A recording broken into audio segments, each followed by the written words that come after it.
क्रिस्त में आदि प्रिय सिस्टर्स एवं बच्चों, एक ईसाई अपने जीवन में कैसे रहना है, कैसे अपने जीवन में आगे बढ़ना है, वो आज के सुसमाचार में हमें बताया जाता है।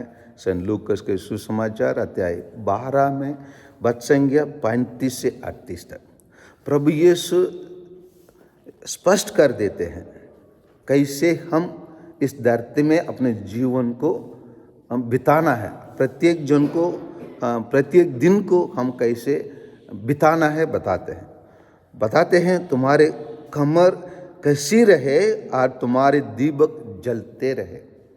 मतलब इसको अंग्रेजी में कहें to be alert and doing the thing. जो हम करते हैं उसको जो करते मतलब जो अच्छे कार्य करते हैं उसको करते रहना चाहिए।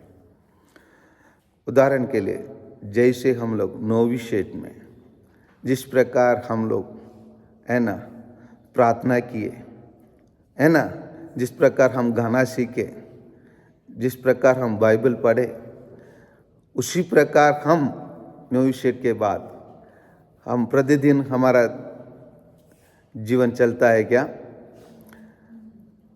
बताता हूँ। बहुत सारे फादर लोग जैसे उन लोग थियोलॉजी वाला पूरा करने के बाद कुछ लोग बाइबल को कभी छूते भी नहीं है।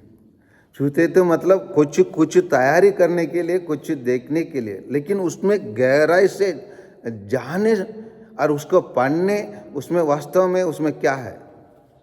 तो मेरे से पूछा जाएगा तो मैं थियोलॉजी के बाद, थियोलॉजी के टाइम पर भी हम बहुत रुचि लेते थे। हम लोग को कुछ ब्रदर लोग रहते थे, हम लोग के बीच में कंपटीशन होते थे और कभी कभी पाते तो है 85 से ऊपर मार्क पाते थे, लेकिन उससे संतुष्ट भी नहीं होते थे। जो हमारा दोस्त अगर 2-3 मार्क ज़्यादा पा लिया, हम लोग उसको मजा से क्या पता लगाए या तुम ज़्यादा पा लिए, हम कैसे हम भी वही उत्तर दिए, हमको कैसे 2-3 मार्क कम मिला। और उसके बाद भी थियोलॉजी के बाद भी अभी भी 11 से प्रतिदिन ऐसे मेरे बाइबल को देखेंगे तो उसमें हर पन्ने में कोई लाइन इधर, कोई नया अर्थ।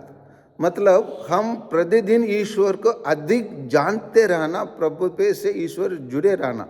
मैं ये नहीं बता रहा, मैं केवल कर रहा, मेरे से भी अधिक बहुत सारे भाई बहन लोग और अधिक गहराई से कभी कभी कुछ लोगों का वचन सुनता हूँ, उन लोग कैसे इस वचन को इससे इसे समझ पाए, मैं क्यों इसको पहले ही क्यों इस अर्थ को मैं पहले क्यों नहीं जान पाए बोलकर मैं अपने आप को निंदा करता हूँ और गाली भी देता हूँ। क्योंकि इस वचन इतना सक्रिय है, इतना हमको फायदा करता है और इतना हमको आनंद करता है, उसको जानने से होता है। इसलिए प्रभु यीशु क्या कहते हैं, तुम लोग उनको सदर्श बन जाओ जो अपने स्वामी की राह देखते रहते हैं कि वह बारात से कब लौटेगा, ताकि जब स्वामी आकर द्वार खटखटाए तो वह तुरंत ही उसके लिए द्वार खोल दे। नहीं तो वो सोते रहेंगे तो क्या करेगा? जैसे कोई कहता कौन है, अच्छा आप लोग आ गए क्या, थोड़ा रहिए मैं चाबी लेके आता हूँ, चाबी लेके आती हूँ। इसका मतलब क्या है? सो गए। इसका मतलब क्या? वो रात देखते नहीं रहे, वो क्या हो गया? आलसी बन गए। तो इसीलिए ईसाई क्या प्रतिदिन जो प्रभु यीशु के अंदर प्रवेश करने के बाद, जैसे हम लोग आज के पाला पाठ में हम लोग को सेंट पॉलस बताते हैं, पहले हम परदेशी थे, पहले हम प्रवासी थे, लेकिन बल्कि संतों को सनागरिकता में हम लोग को ईश्वर ने क्या कर दिया? मिला दिया, हमको संयुक्त कर दिया। संतों के सनागरिकता में हम लोगों के लिए स्वर्ग के नागरिकता मिल गया है। लेकिन मिल गया है तो उसको बचा के रखना, उसको जारी रखना हमारा काम है। इसीलिए हमको बताते हैं, धन्य है वे सेवक जिन्हें स्वामी रात के दूसरे या तीसरे पहर आने पर उसी प्रकार जागता हुआ पाएगा।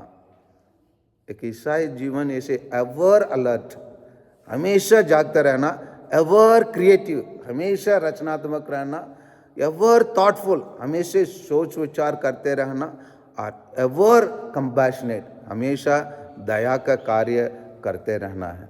यही एक ईसाई का बुलावा, यही है एक ईसाई का जीवन। तो क्या हम ऐसे करने के लिए तैयार है बच्चे? हाँ, यस और नो? हमेशा जागते रहेंगे? नहीं तो ऐसे उत्तर तो नहीं देंगे, इतने रात में क्यों आए हो, मैं तो सो रहा हूँ, सो रही हूँ, है ना? ऐसे तो उत्तर नहीं देंगे ना।